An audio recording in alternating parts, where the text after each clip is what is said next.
예, 한국 작가의 대전환 토론회인데요. 예, 첫 번째 순서입니다. 한국 문학의 미래와 문학 정책에 관한 주제를 놓고 토론을 시작할까 합니다. 저는 문학평론가 이명원입니다. 자, 오늘 토론 주제를 말씀해 주시기 위해서 그 오창은 선생님께서 나와 계십니다.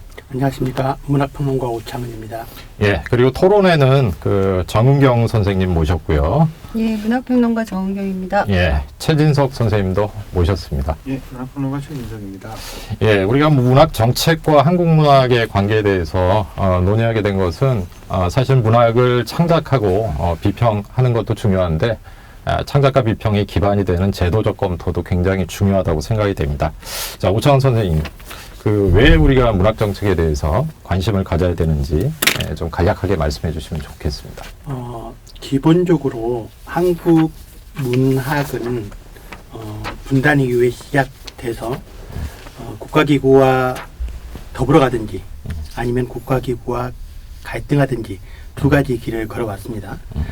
이거는 기본적으로 반공문학이라고 해서 1950년대 이후에 분단 상황 속에서 국가기구의 예술 정책에 따라서 이루어지는 하나의 흐름이 있고 그 흐름을 한국문인협회가 해왔다고 볼 수 있어요. 그런 국가기구와 문학이 더불어서 가면서 친국가적 혹은 반공주의적 문학을 해왔던 시기가 있었다면 약간의 균열이 발생한 시기가 4.19 혁명 이후에 잠깐의 시기 동안 국가와 문학이 자율성을 갖고서 갈등하면서 문학의 어떤 예술적인 자율성 국가했던 적이 있었는데 다시 5.16 이후에 긴 시간 동안 문학이 국가를 비판하거나 내지는 반국가적이거나 하는 부분들이 불가능한 상태로 왔어요. 대략적으로 이제 1914년 자유실천문인 협의회 출범 이후부터 국가와 문학이 갈등하는 두 가지의 흐름이 형성되죠. 문인협회라고 얘기해서 일종의 계속적으로 전통을 갖고 있었던 문학단체가 있었고, 그다음에 한국작가회의라는 단체는 자유실천문인협의회를 포함해서 민족문학작가회의로 이어지고, 그다음에 한국작가회의로 이어진 전통 속에서 국가를 비판하거나 혹은 민주주의를 위해서 논의해왔던 이런 상황이 됐습니다. 근데 그러는 와중에서도 문학이 어떻게 국가와 혹은 공공적인 사회와 더불어갈 것인가 하는 논의들은 계속 있어 왔지만은 어느 정도 민주화가 진행되고 난 다음에는 공공 영역 속에서, 그러니까 국가기구가 문학을 다루는 방식들 이런 부분과는 다르게 공공 영역 속에서 논의가 되면서 이런 국가기구와 문학의 관계가 새롭게 다시 사유되기 시작한 겁니다. 기본적으로 한국문화예술위원회가 이 역할을 했었는데 2016년에 문학진흥법이라는 게 통과됩니다. 이제 법적인 부분 속에서 이것도 민주적인 성과겠죠. 법적인 제도 속에서 문학진흥법이 통과가 되고 법 제정이 이루어지면서 문학 정책에 대한 것이 법적인 논의의 틀로 와 있으면서 그때부터 문학진흥기본계획이라고 하는 것이 의무적으로 국가가 만들도록 됩니다. 근데 이제는 정치 권력의 변화에 따라서 문학이 갈등하거나 혹은 같이 가거나의 문제였다면 이제는 공공 영역 속에서 정책적인 측면에서 법에 따라서 문학 정책이 만들어지고 그 1차 문학진흥 기본계획이 2018년부터 2022년까지였어요. 그리고 2차 문학진흥 기본계획이 2023년부터 2027년까지 5개년 계획으로 되어 있는 형태거든요. 그래서 이렇게 변화되는 과정에서 문학이 진흥이라는 표현이 조금 애매하긴 합니다. 문학이 정책과 만났었을 때 예전과는 다른 질서 속에서 어떻게 생각을 할 것인가, 그리고 어떤 방식으로 정책은 이루어져야 한국 문학뿐만 아니라 시민사회에도 도움이 될 수 있는 방향으로 문학에 대한 정책과 또 한국 문학이 만날 수 있을까 하는 부분들이 논의가 되기 시작한 거죠. 그래서 대략적으로 2018년도 이후에 변화된 질서가 만들어졌고 그 변화된 질서 속에서 가장 큰 성과가 국립한국문학관을 만든 겁니다. 국립한국문학관이 만들어짐으로 해서 문학의 기구가 독립적인 기구가 형성된 거죠.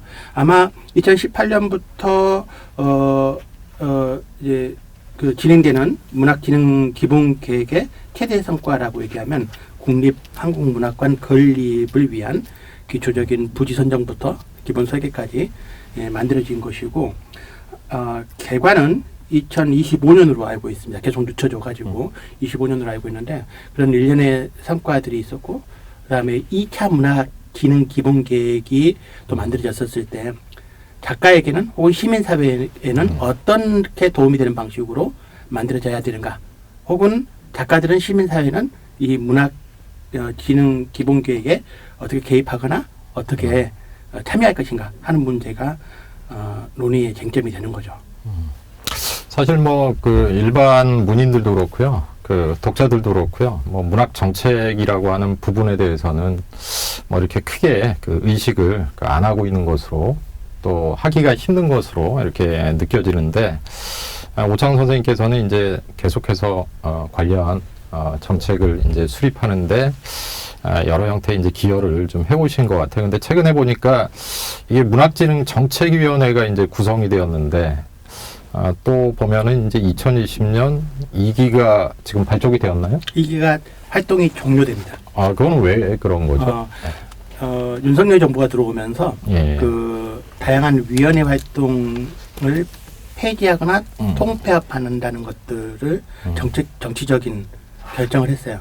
그래서 문학진흥 기본계획과 연관돼서 법적 기구가 문학진흥정책위원회인데 이게 폐지 대상 위원회가 됐습니다. 그래서 작가들이나 혹은 뭐 언론인들, 출판, 문인들이 문체부 내에서 위원회 활동을 통해서 문학과 관련돼 있는 활동을 자문기구긴 해요. 자문기구이긴 했지만은 이게 폐지됨으로 해서 직접적인 통로가 사라지는 거.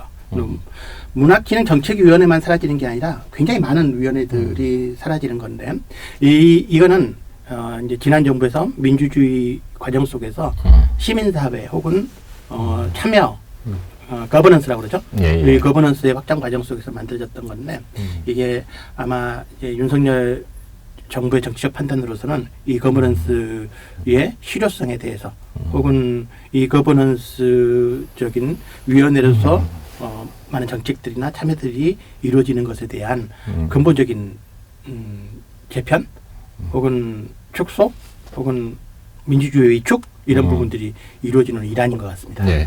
그 문학 정책이라고 하는 게 어쨌든 뭐 문학과 관련된 뭐 공공적 정책이고 모든 정책이 사실은 그 일관성과 지속 가능성이 있어야 되는 것 같거든요.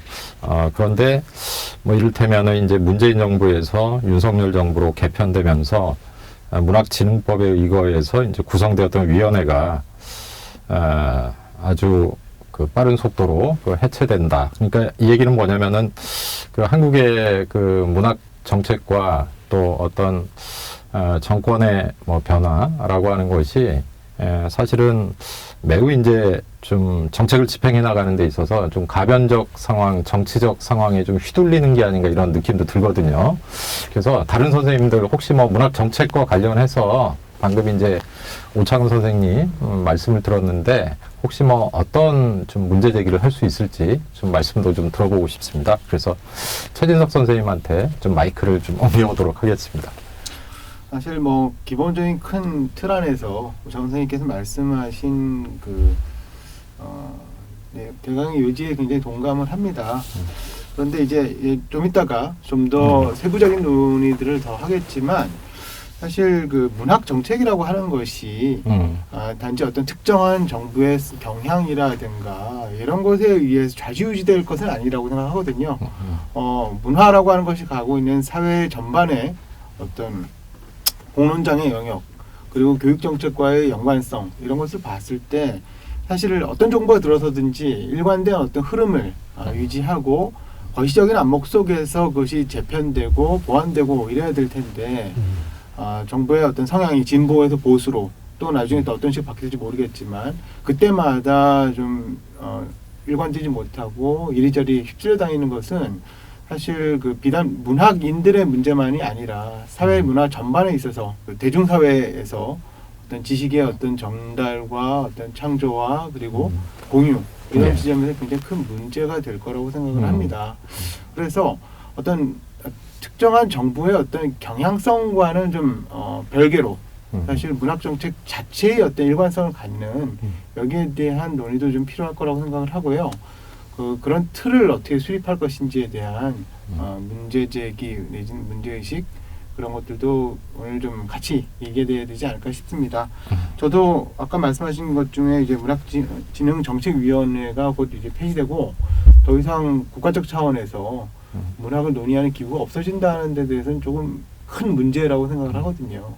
그런 부분들을 그냥 이대로 넉넉히 볼 것인지 아니면 어떤 다른 대안적인 통로라든가 기구 같은 것들을 우리가 따로 생각을 해봐야 될 것인지 여기에 대해서 좀 이야기하고 싶습니다. 예. 문학 정책도 뭐 문학도 자율성이 굉장히 중요한데 문학 정책도 자율성이 굉장히 중요한 것 같아요. 그래서 정경 선생님. 예, 저는 비단 그 문학 정책만이 아니고 지금 여러 가지로 이제 퇴행을 지금 목격하고 있는데 뭐 엊그저께 신문에는 저기 교과서에서 이제 섹슈얼리티라는 말을 네. 쓰지 않는다 아니면 재생산 그러니까 그 임신 출산 이 재생산이란 말도 쓰지 않는다 이런 기사가 나서 이건 도대체 뭔가 이거 사실은 국가기구가 이데올로기 기구인데요. 이게 문학 정책뿐만 아니라 사실 교과에서 어떤 이데올로기와 이념을 담느냐는 상당히 중요하잖아요. 근데 그런 것들이 이제 전반적으로 문학 정책뿐만 아니라 전반적으로 이제 뭐 민주주의도 자유민주주의로 쓴다라고 얘기를 하던데 이런 것들이 재평되는 과정을 저희가 이제 다 전면적으로 보고 있는 것 같아요. 그래서 이게 지금 어떻게 될 것인가라는 예 우려가 됩니다. 예. 사실 뭐 문학 이외에도 뭐 K컬처라고 해서 한류가 굉장히 이제 지난 시기에 세계적인 어떤 관심의 그 초점이 되었는데요. 좀 역설적으로 보이는 거는 이게 보수 정권이 등장을 하면 가장 그 위축되는 게 사실은 뭐 문학을 포함해서 좀 문화 영역이 아닌가 싶거든요. 자, 그렇다면은 그 한국의 그 문학 정책 지금 어떤 상황에서 어떤 목표를 가지고 접근해야 될지 좀 의견을 좀 말씀해 주시면 좋을 것 같습니다. 일반적으로 그 문학이 언론 미디어에 초점을 받는 시기가 정해져 있어요. 12월 달, 1월부터 12월 달까지. 언제인지 아시죠? 신춘문예.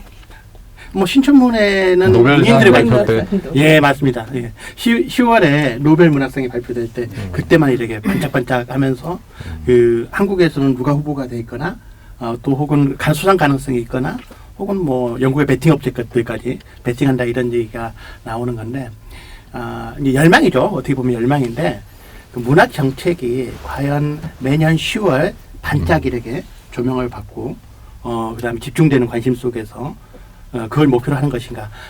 노벨 문학상 수상자가 나오면 한국 문학 정책은 뭐 1단계적 성공을 하는 것인가 하는 부분부터 성찰해 볼 필요가 있어요.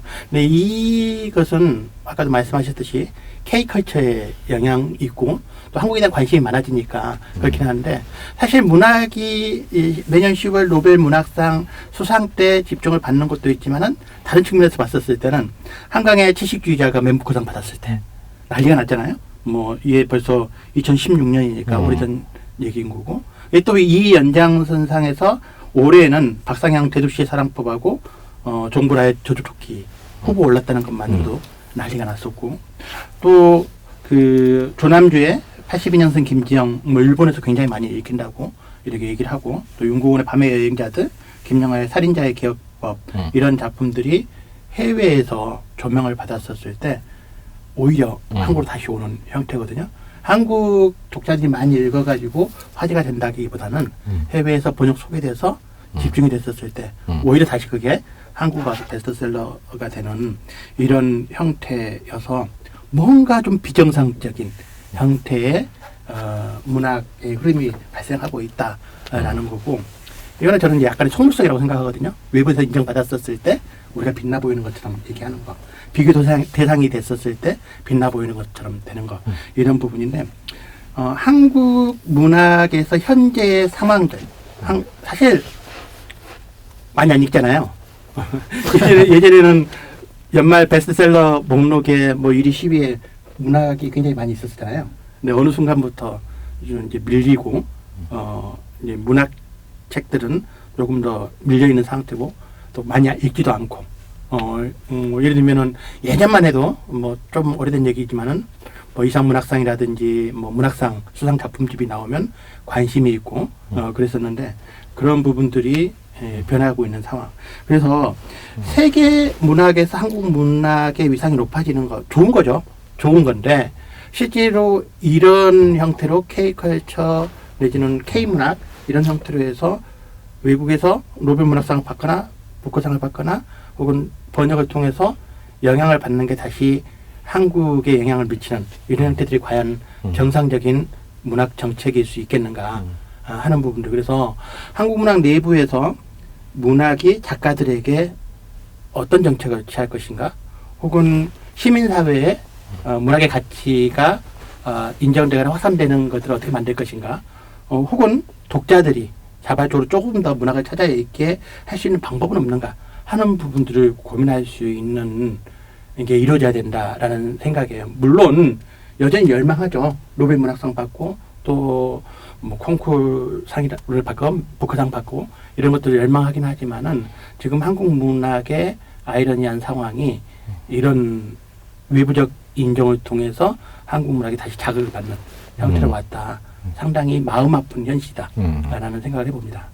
예, 그 말씀을 듣다 보니까 그 한국 문학 시장이라고 해야 될까요? 세계 문학 시장이라고 할까요? 그러니까 세계 문학으로서의 어떤 한국 문학의 좀 위상을 좀 강화해야 된다라고 하는 관점에서 사실은 뭐 문학 정책의 일부가 이제 가동되는 측면들도 있는 것 같아요. 한국문학번역원 같은 이제 기관들이 아마 그런 역할을 할 텐데 지금 뭐 세계 문학, 뭐 한국 문학 관련해서 이제 논의를 하는데 사실 뭐 최진석 선생님도 전공이 러시아 문화연구 전공이시고 그다음에 정경 선생님도 뭐 동문학과 디아스포라 문화 또 전공을 하셔서 사실은 한국에서 그 한국 문학과 관련해서 뭐 노벨상이랄지 부커상이랄지 뭐 이걸 중심으로 일어나는 그 관심과 또 실제로 이제 독자와의 어떤 관계나 위상에 대해서 아무래도 이제 한국 문학 내측과 외측을 다 경험하셨다는 점에서 좀 말씀하실 부분들이 좀 있으실 것 같은데 어떻습니까? 네, 제가 말씀을 먼저 권하겠습니다. 사실 뭐 다들 인정하시겠지만 뭐 외부에서 인정을 받는다는 건 굉장히 좋은 일이고 뭐 또 그리고 그게 어떤 한강이라든가 혹은 아까 말씀하신 노벨상 시상식이 목전에 닥쳤을 때 거명되는 한국 작가들이 꾸준히 있었지 않습니까? 예. 그분들의 어떤 굉장한 필력과 창조력이 우선적으로 중요했다고 봅니다만 그러나 또 한 동시에 그동안 이제 뭐 가령 70년대 산업화 이후에 민주화까지 한국 사회가 같이 걸어왔던 그 길, 그 역량이 전체가 그런 작가들 개인에게 모여져서 폭발적으로 터져 나온 현상 중에 하나가 노벨 문학상에서 한국인 작가들이 계속 거명될 수 있는 가장 큰 이유 중에 하나라고 생각을 합니다. 그렇지만 뭐 그런 어떤 지난한 역사 속에서 만들어진 다듬어진 문학적 역량과는 또 별개로 사실 해외에서 외국 독자들이 한국 문학에 관심을 갖고 읽기 시작을 하고 했을 때 필연적으로 들여다볼 수밖에 없는 것은 그럼 한국 문학에는 이 사람 말고 또 누가 있지? 이런 질문들일 거 아니에요. 그랬을 때 과연 한국 문학장에서 우리가 내놓을 수 있는 여러 작가들과 또는 한국 문학 생태계가 과연 잘 조성되어 있느냐. 이거는 굉장히 다른 차원의 문제일 거라고 생각을 합니다. 저는 그런 의미에서 개별 작가들이 어떤 해외 문단에 해외 문학에 선전하는 것과는 또 다른 측면으로 한국 문학 생태계, 한국 현재 문학장이 얼마나 활성화되어 있는가도 우리의 중요한 관심사가 되어야 될 것 같아요. 물론 뭐 한국 문학이 지금도 살아있고 글 쓰고 있는 사람들, 글 읽는 사람들이 꾸준히 있죠. 하지만 또 한편으로 이제 분명히 문학이 위축되어 있고 그 문학장의 어떤 포용 범위가 줄어든 것은 사실입니다. 근데 대부분의 이런 부분에 대해서 요즘 영상 이미지 매체가 워낙 활성화되어서라든가 뭐 스마트폰이라든가 여러 가지 핑계댈 거리는 많은데 과연 그걸로 지금 현상을 다 설명할 수 있을지에 대해서 우리가 조금 되짚어볼 부분이 분명히 있을 겁니다. 거꾸로 한국문학 생태계라고 하는 것이 과연 지금 얼마나 살 수 있도록 활성화될 수 있도록 우리가 노력하고 있는가, 혹은 우리가 뭔가 제도라든가 혹은 문학장 내부의 어떤 역량을 통해서 그런 부분들을 보완하고 있을지에 대해서 조금 더 우리가 좀 짚어볼 시간이 이제 닥치지 않았나 하는 생각도 좀 듭니다. 예, 정경 선생님, 예. 그 한국 문학 작품 중에 뭐 최근에 보니까 이제 이 조남주 씨의 82년생 김재영 같은 경우는 이게 뭐 한국뿐만이 아니고 또 해외 번역돼서 상당한 또 어떤 보편적 화제를 좀 불러 일으키고 있는 것 같은데요. 뭐 그 부분과 관련해서 혹시 지금 아까 여러 가지 이제 굉장히 큰 주제들을 말씀하셨는데 저희 이제 문학 정책이 노벨 문학상을 목표로 하는 지향하는 거기에만 머물면 안 된다? 뭐 이런 말씀에 굉장히 동감을 하는데 사실 이 한강의 채식주의자가 그런 정책에 부응해서 맨부커상을 받은 건 아니잖아요. 그렇죠. 그리고 사실 한강의 채식주의자는 데보라의 영문 번역이 굉장히 많은 공헌을 했고, 그리고 사실 다 아시겠지만 한강의 채식주의자가 저희 한국에서 나왔을 때는 거의 안 봤어요. 그리고 절판이 됐죠. 근데 거기 가서 이제 많은 독자들이 거기에 다르게 읽은 거죠. 그러니까 문학도 하나의 소통이라고 봤을 때 기본적으로는 소통이죠. 커뮤니케이션인데 그렇다면 한국 독자가 보지 못한 어떤 소통을 한 거죠. 그리고 거기에 이제 그 사람들이 욕망하는 어떤 것들을 데보라든 아니면 뭐 한강이든 거쳐서 줬기 때문에 그건 철저하게 이제 문학의 소통이라는 것을 보여주는 하나의 증거라고 생각을 하거든요. 그리고 82년생 김지영도 마찬가지입니다. 우리나라에서 이제 뭐 미학성 가지고 논쟁도 있었지만 조금 거칠다, 미학적으로 부족하다라고 하는 그런 논쟁도 있었지만 사실 지금 아까 최진석 선생님께서 생태계라고 말씀하셨는데 굉장히 중요하다고 생각하는데요. 이 문학이라고 하는 폐쇄성을 넘은 그러니까 어떤 페미니즘적인 아니면 막 바뀌고 있는 역동적인 어떤 정념들을 건드리는 게 82년생 김지영이라고 봤을 때 이게 사실은 굉장히 중요한 소통의 장이 됐단 말이에요. 그런 것들을 통해서 이제 문학이 활성화되고 해야지 뭐 다른 맥락에서 정책적으로 그 문학장을 어떻게 해야 된다고 저는 생각하지 않고, 또 예전에는 뭐 이광수 시절이나 이때는 대중 신문 연재 소설을 다 읽었어요. 왜냐하면 그때는 영상이라는 게 없었고 문학이 중요한 소통 수단이었기 때문에. 그렇다면 지금은 영상이 더 증가 추세라면 그걸로 소통할 수 있다면 저는 해도 된다고 생각합니다. 그리고 다만 저는 좀 안타까운 게 나중에 또 이제 얘기할 기회가 있을는지 모르겠지만 문학을 너무 픽션의 영역에만 머물게 하면 이게 더 큰 문제다. 그러니까 더 고립시키고 더 전문화시켜서 문학은 시, 소설, 비평이야. 뭐 이렇게만 두는 것들이 오히려 위축되게 하고 전문화시키는 게. 그래서 이제 사사키 아따루의 잘나라 기도하는 그 손을에서도 문학이 다시 예전의 논픽션 영역과 과학과 혁명서와 기타 등등 리터러처라고 하는 문해, 그냥 문헌이라고 하는 걸로 돌아가야 된다고 얘기를 했거든요. 전 그 말에 굉장히 전적으로 동감을 하면서 문창과 학생들한테도 시소설이나 이런 픽션에 갇히지 말고 더 큰 영역에 더 중요한 책을 쓰라고 얘기를 합니다. 그러니까 책 자체로. 그러니까 저희도 이제 고등학교에서도 문학과 비문학 영역으로 나는데요. 그래서 이게 그러면 이제 문학이 더 위축이 되는 거예요. 앞으로는 더 그렇게 될 거란 말이에요. 그런데 학생들이나 이런 한테 중요한 건 독서란 말이에요. 지금 문학이 아니에요. 독서, 문헌 이런 것들 우리 문학이 다시 찾아야 되지. 그래야지 생태계가 더 되지. 더 우리가 전문화 된다고 하면서 좁은 영역으로 들어가면 안 된다고 생각하거든요. 그래서 문학 정책이라기보다는 더 큰 정책을 사실은 정책이 문화나 문학을 살릴 수 있는 거라고 생각하지는 않거든요.